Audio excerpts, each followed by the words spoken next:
Alejandro Moreno destruyó cualquier pretensión de ser el guardián de la oposición mexicana y lo hizo con sus propias manos, con sus propios operadores y con una ferocidad que Morena nunca tuvo que molestarse en desplegar.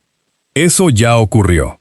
No es una hipótesis, no es una advertencia, es un hecho consumado que quedó registrado en declaraciones públicas, en apariciones en medios y en la movilización explícita de su estructura partidaria contra otro partido opositor. Si crees que lo más grave de la política mexicana lo hace siempre el gobierno en turno, lo que estás a punto de escuchar te va a obligar a reconsiderar esa convicción desde la raíz, y si quieres que este espacio siga contando lo que otros prefieren omitir, suscríbete ahora mismo, porque esto acaba de empezar y ya no tiene marcha atrás. Lo que Moreno hizo no fue una crítica, no fue una advertencia fraternal entre fuerzas políticas que comparten objetivos. Fue una campaña activa, sostenida, con diputado asignado y argumentario construido, cuyo único propósito es impedir que Somos México llegue vivo a la elección del 27.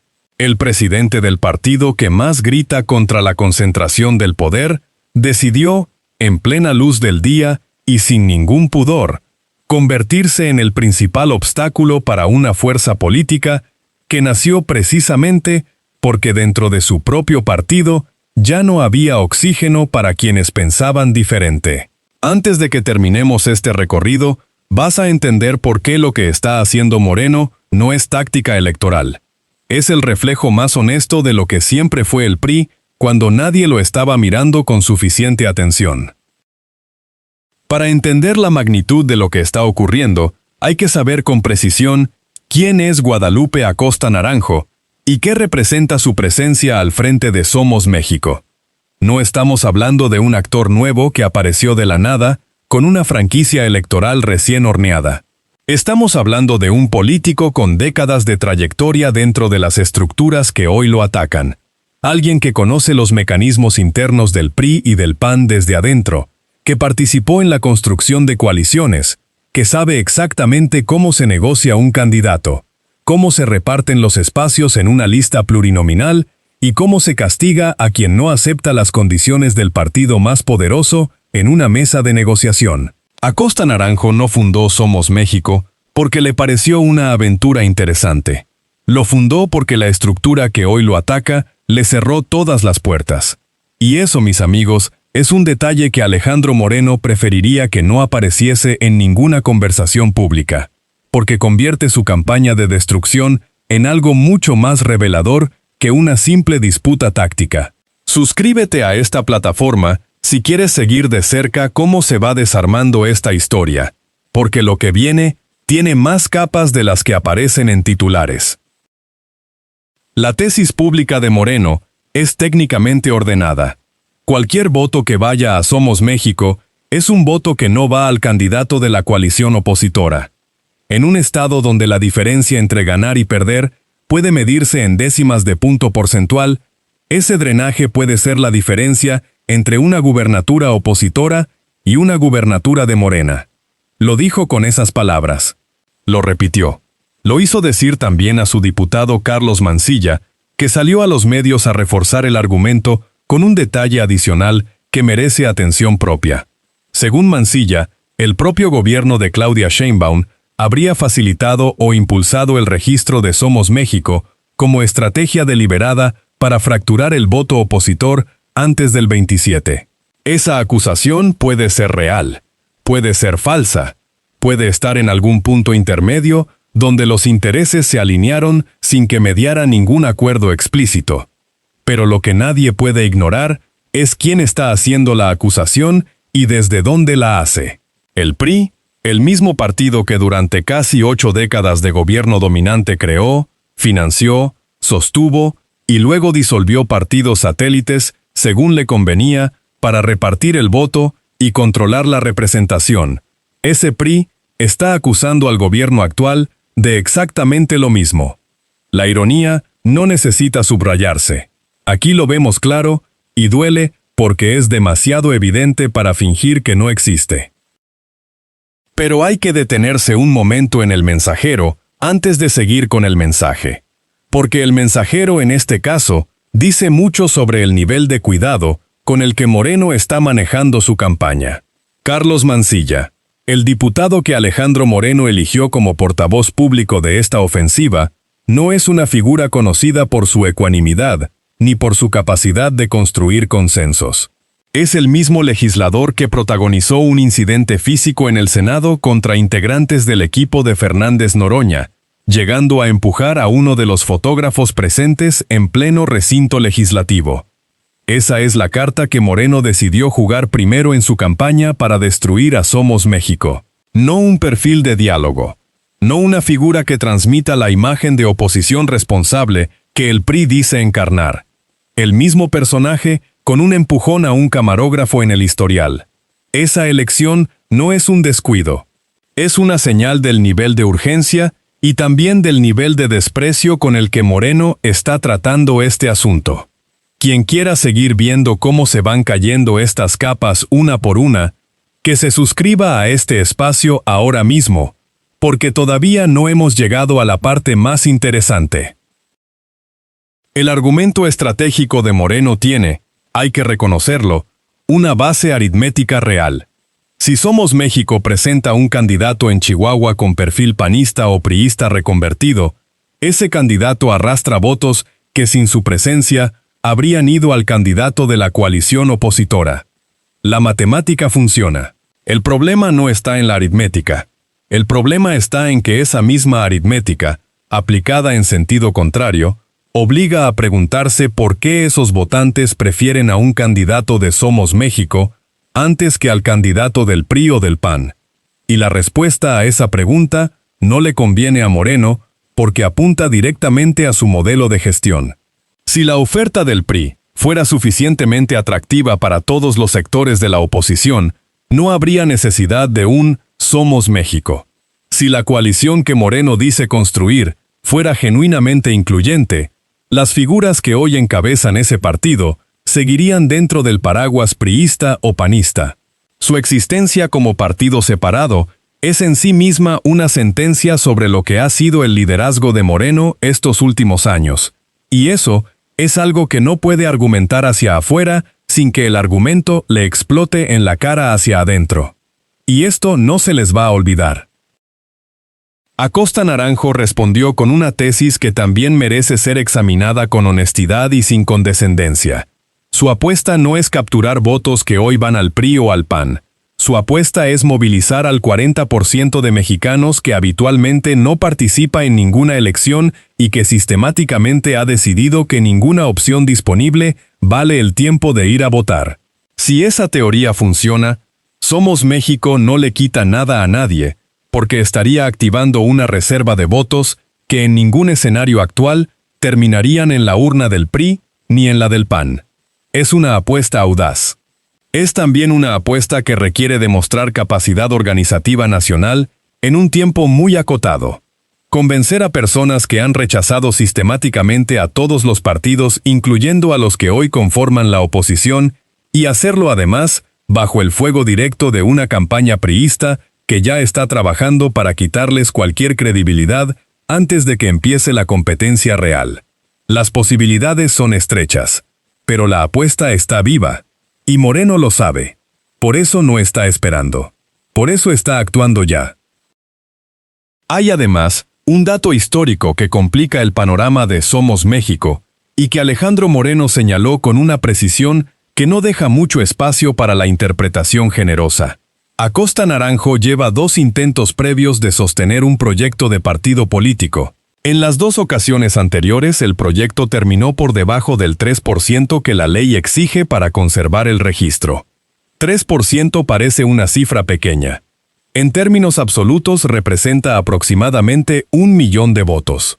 1 millón de personas que decidan activamente votar por Somos México frente a toda la arquitectura de presión, de narrativa y de desprestigio que el PRI ya está construyendo en su contra. Esa es la tarea que Acosta Naranjo tiene por delante. Y Moreno lo sabe también. Por eso la campaña no busca simplemente argumentar en contra de Somos México. Busca construir el relato de que votar por ese partido equivale a regalarle el país a Morena, y hacerlo con suficiente insistencia y suficiente cobertura para que ese relato quede instalado en la mente del votante indeciso mucho antes de que llegue el día de la elección. Suscríbete a este espacio si no quieres perderte cómo se va desarrollando esta disputa, porque lo que viene todavía tiene que demostrar si la maquinaria de Moreno sigue teniendo el peso que él mismo se atribuye. Porque lo que está ejecutando el PRI no es una campaña de debate político, es una campaña de supresión de voto con formato de argumento estratégico. La diferencia importa. Una campaña de debate político le dice al votante por qué su partido es mejor. Una campaña de supresión le dice al votante que su voto a otra opción es un error con consecuencias catastróficas. La segunda no necesita propuestas, no necesita candidatos convincentes, no necesita un programa de gobierno que supere al de la competencia, solo necesita miedo y repetición.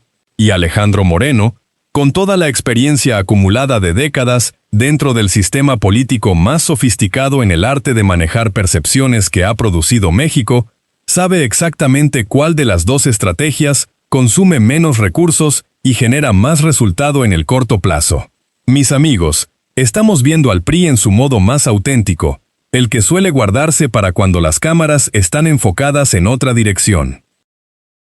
Pero hay algo que Moreno dice públicamente que vale la pena poner en contraste directo con lo que sus propios actos revelan, porque es ahí donde la hipocresía se vuelve insoportable de ignorar.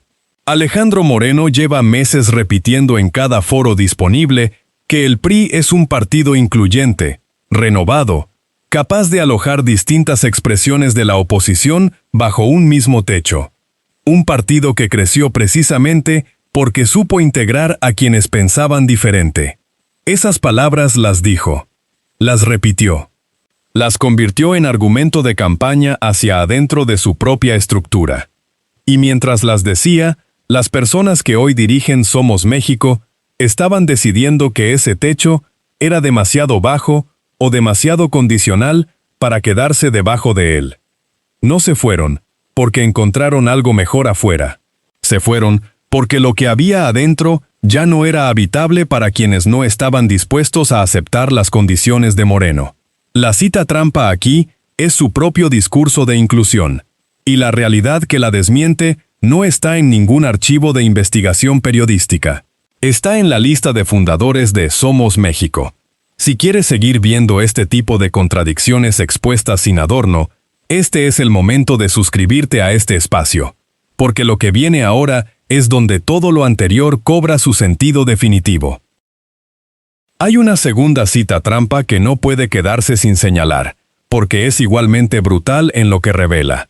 Moreno ha declarado en múltiples ocasiones que la fragmentación del voto opositor es el mayor regalo que la oposición puede hacerle a Morena, que cualquier proyecto que divida antes de unir es funcional al proyecto de poder del partido en el gobierno, que quien fragmenta en realidad está eligiendo un bando aunque diga que no. Dijo eso. Lo argumentó. Lo repitió como si fuera una verdad irrefutable de la política mexicana contemporánea. Y ahora mismo, mientras tú escuchas esto, Alejandro Moreno está ejecutando la operación más efectiva de fragmentación opositora que se ha visto en los últimos ciclos electorales, no porque Somos México sea tan poderoso, sino porque el espectáculo de un partido opositor destruyendo a otro partido opositor con recursos, con diputados y con apariciones en medios, es exactamente la imagen que consolida la narrativa de que la oposición no tiene capacidad de gestión ni de convivencia. Eso es lo que está produciendo Moreno con su campaña. Y lo está produciendo él, no Morena, no el gobierno, no los adversarios externos. Él. Lo que nadie estaba diciendo hasta ahora, lo que esta campaña confirma con una claridad que no deja espacio para la interpretación cómoda, es que el principal problema electoral del PRI, de cara al 27, no viene de Morena ni de ninguna fuerza externa, viene de adentro. Viene de cada figura que decidió que lo que Moreno ofrecía no era suficiente. Viene de cada militante que se fue. Viene de cada cuadro que terminó fundando o apoyando un partido diferente. Y viene también con una ferocidad que Moreno no calculó bien, de la imagen que produce ver al presidente del partido persiguiendo a sus propios ex compañeros con la misma energía y los mismos recursos con los que debería estar compitiendo contra el gobierno en turno. Piénsalo despacio, amigas y amigos. Si el PRI tuviera la solidez interna que Moreno proclama cada vez que encuentra un micrófono, no existiría Somos México tal como existe hoy. Si la coalición opositora que Moreno dice liderar fuera real y creíble, Acosta Naranjo no habría necesitado saltar hacia afuera para tener visibilidad política. El hecho de que Somos México exista es, por sí solo, una condena al modelo de liderazgo que Alejandro Moreno ha construido dentro del PRI. No necesita que nadie lo argumente desde fuera. Lo argumentan quienes se fueron. Y la respuesta de Moreno frente a esa condena no fue una oferta de negociación ni un intento de integración. Fue una campaña para destruirlos antes de que el electorado tenga la oportunidad de evaluarlos por sí mismo. Eso es lo que está ocurriendo. Y eso revela con una precisión casi quirúrgica qué tipo de unidad está construyendo el PRI bajo su conducción actual. La unidad que solo funciona cuando nadie se atreve a disentir. Las consecuencias de esta guerra están todavía abiertas en varios sentidos, y ninguno de ellos resulta cómodo para Moreno cuando se examina con frialdad. Si logra su objetivo, y Somos México cae por debajo del umbral del 3% en el 27, habrá demostrado que la maquinaria priista conserva la capacidad de suprimir proyectos disidentes dentro del espacio opositor. Eso lo fortalece internamente y le da un argumento de autoridad frente a cualquier otro grupo que considere seguir el mismo camino que Acosta Naranjo. Pero ese escenario también tiene un costo de imagen que Moreno parece dispuesto a ignorar. Cualquier votante que estuviera considerando Somos México y que haya visto al PRI trabajando activamente para hundirlo, va a sacar conclusiones propias sobre qué tan democrática y plural es realmente esa oposición que dice defender la libertad de elección como valor central. Ese votante no va a migrar automáticamente al PRI. Puede simplemente confirmar su decisión de no votar por nadie. Y si eso ocurre en suficiente escala, Moreno habrá ganado contra Acosta Naranjo y perdido frente al único adversario que realmente importa. Por otro lado, si Somos México sobrevive y logra superar el 3%, Moreno habrá fallado en su propio terreno, usando su propia maquinaria con cobertura mediática y recursos explícitos.